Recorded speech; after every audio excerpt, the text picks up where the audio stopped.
Picture this. You suddenly become the CEO of a multi-million-dollar company overnight. Will you be able to grow it even bigger in the next 5 years, or will you run it into the ground? Successful individuals have a big brain energy around them, but that doesn't paint the full picture.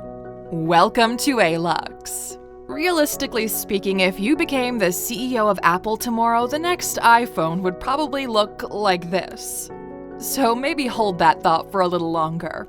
But believing successful people are way smarter than you puts you in a really awkward spot. I mean, how could you ever be at the same level as someone who built a multi-million-dollar asset? What would you have to learn? What would you need to know how to do? These are impossible questions to answer, and people get stuck on them and call it a day. Maybe success isn't for you after all. But the thing is, there's no correlation between being smart and being successful. There are millions of smart people out there, and most of them are employees with average lives. At the same time, there's a lot of highly successful people who are really dumb overall.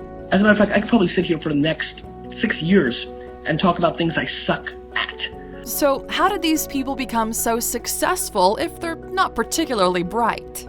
Being smart once. People love sabotaging themselves with unhealthy narratives about what being smart means. Oh, I was never smart enough to do that, or I was never smart enough to invest in that, are common phrases you'll hear every time. That's because they look in retrospect and beat themselves up over missed opportunities they were supposed to be aware of. This is also what leads them to making really dumb decisions to make up for the lost opportunities. That's why they start investing with insane leverage and ruin their lives. If you don't know what this means, we highly recommend checking out our video, How People Go Broke with Leverage. We'll link to it in the description and on the pinned comment. Now, getting back to our point, something to keep in mind is past performance is not an indicator of future results. Judging how smart you are by what you did or didn't do in the past has little value. There are people who invested in Twitter when Twitter was a baby and made a ton of money. There are also people who passed on Twitter but invested in something else at a different time and still made money. You see, what you get wrong about successful people is you think they're smart in every area all the time. They always make the right calls. They always know what to do, what to say, and who to talk to. But the reality is, you can be dumb as much as you like as long as it doesn't kill you. But you only have to be smart one time. You only have to get it right once. It's not that successful people are right all the time. It's that their good calls outweigh the bad ones. They get really smart at one thing that takes care of everything else they're dumb at. So, we've established that successful people are not smart overall. They're just really good at one particular thing. The next thing you get wrong is how getting smart happens. Technically speaking, being smart means your ability to acquire and apply knowledge. As you can see, there are two components here. 1, acquire knowledge, and 2, apply the said knowledge. Most people tend to skip the second part. How many times have you seen walking Wikipedias who haven't actually done anything but call themselves really smart? The second part, the applying the knowledge part, is the crucial one. Think about it like this. There are 2 ways to learn how to ride a bike. 1, you watch how to ride a bike and try it yourself. Or 2, you just hop on a bike, put on a helmet, and hope for the best. As long as your first ride isn't on a flight of stairs, you should be fine.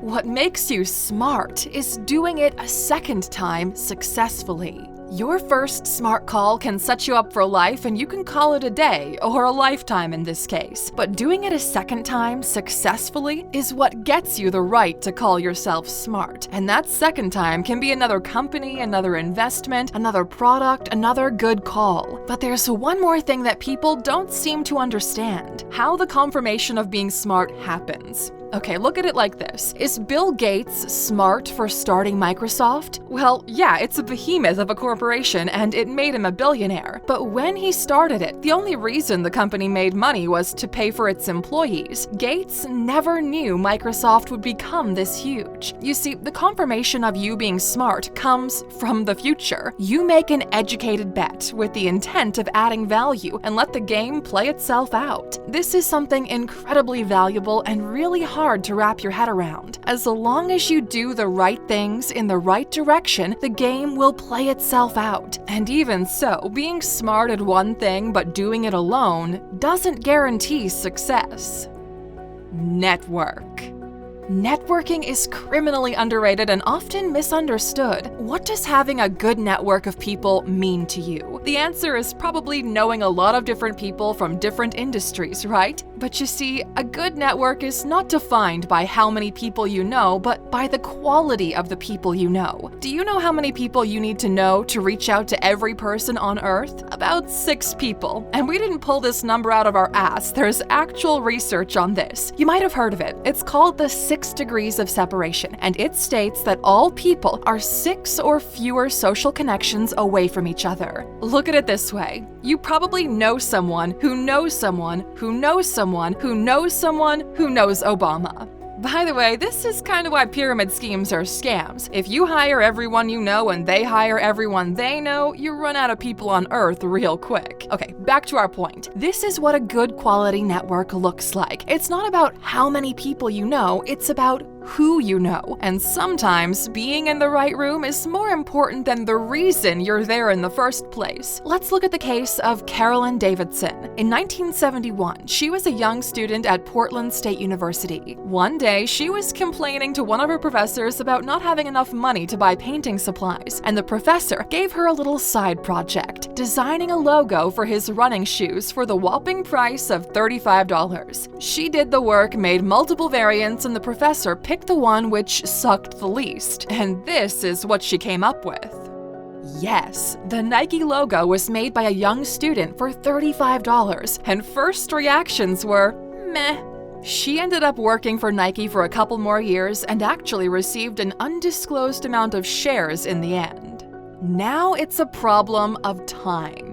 Just like you can't time the market, you can't predict when it's the right time to activate your network. Timing is tricky. Sometimes it's just luck. Sometimes it's planning, but there's one way to increase your chance of great timing. Just give yourself more of it. If you plan something to happen by the time you're 35, it might be good motivation, but often it's just an artificial weight you put on your shoulders. We made a cool video about time a couple of weeks ago, and we highly recommend watching it if time scares you. We'll link to it in the description, and you can click in the top right corner too. But to wrap things up, successful individuals are not smarter than you. They're good at something specific, have a good network, and great timing. These are all doable things which don't require any particular skill. In the end, it all boils down to action. We hope you found this video valuable, Aluxers, and we're curious to know, if being smart isn't a factor, what stops you from being successful? We'll see you in the comments. And of course, you know how it goes. For sticking with us until the end, you get a bonus. If being really good at something in particular isn't for you, there is an alternative. Be good enough at multiple things that work well together.